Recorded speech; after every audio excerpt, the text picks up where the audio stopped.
Guys, I guess this will be my 2012 beginning update. Just what's been going on and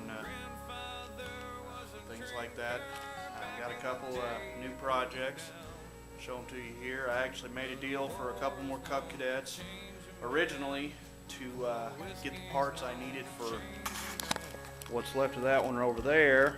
But when I got down there, saw what the guy actually had, well, I just couldn't bear the thought of ripping this one to pieces. It's not every day you find a running Cub 100 in only for 150 bucks. I actually got another Cub with it. It was a 61 Cub original. I just sold it for more than what I paid for it, well more than what I paid for it, so it was still a hell of a deal. Only thing I've found wrong with it so far, I had it running a little bit, and then I discovered an issue. Walk around to this side first. Somebody has started to convert this from the old push button style, which you can see kind of right there, to a solenoid, which is fine, you know, better design.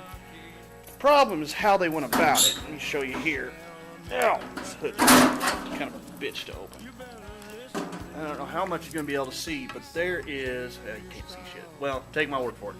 Down in there, there is a shit ton of wire, and it is just a fucking nightmare. Everything is wired to everything is wired to nothing. So, I swung by Friendly O'Reilly's Auto Parts store today.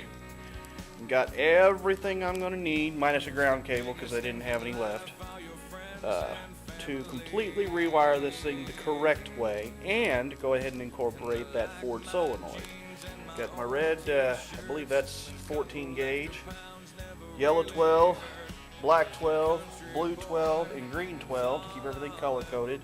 I wanted 6 gauge, but all I had was 4, so I got 4 foot of red 4 gauge, brass connectors, and then the circle connectors I'll need, and the rest of them I've got over there in my shelf. Completely rewired this son of a bitch.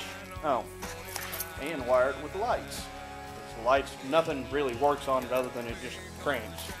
I already put a ignition on it. For some reason, whoever had it put 2 different buttons on it. I'm not quite sure I follow that train of thought, but oh well.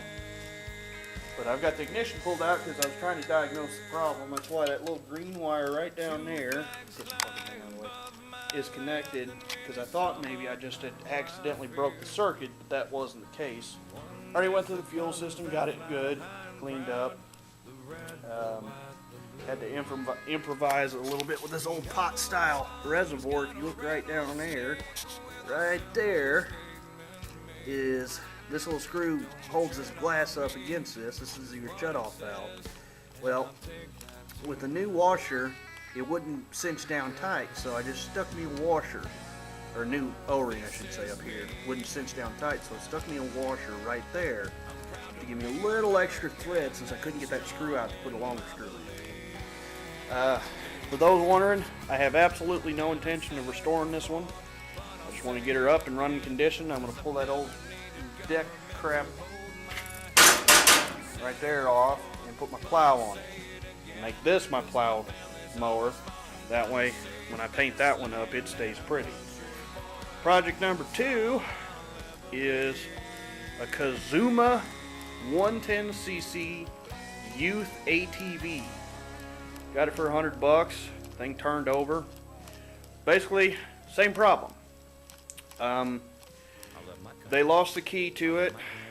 Didn't feel it was cheap enough. They didn't feel like getting one, and anybody knows about these Chinese knockoff four-wheelers, parts are really hard to find for them. Or not hard to find, but they're just a pain in the ass to get. So I'm going to take this garbage down here, just wire in a universal key switch and a button start, and hopefully I'll be able to get her up and running cheap. If not, I'll just turn around and sell it. It's not for me. It's a bit small for me. It's actually for my nieces and nephews. For either a delayed Christmas or an early Christmas, depending on how you look at it. But nothing new with the stove yet. more or less got into these other projects, got excited about them, and kind of blew my chimney fund, so that's still what I'm waiting on. Also kind of need to move some things around here. Need to put that engine on that engine stand, move some stuff over in that corner so I can get the proper room I need so it ain't heating up my tools constantly. Other than that, that's about all she wrote. Until next time, guys.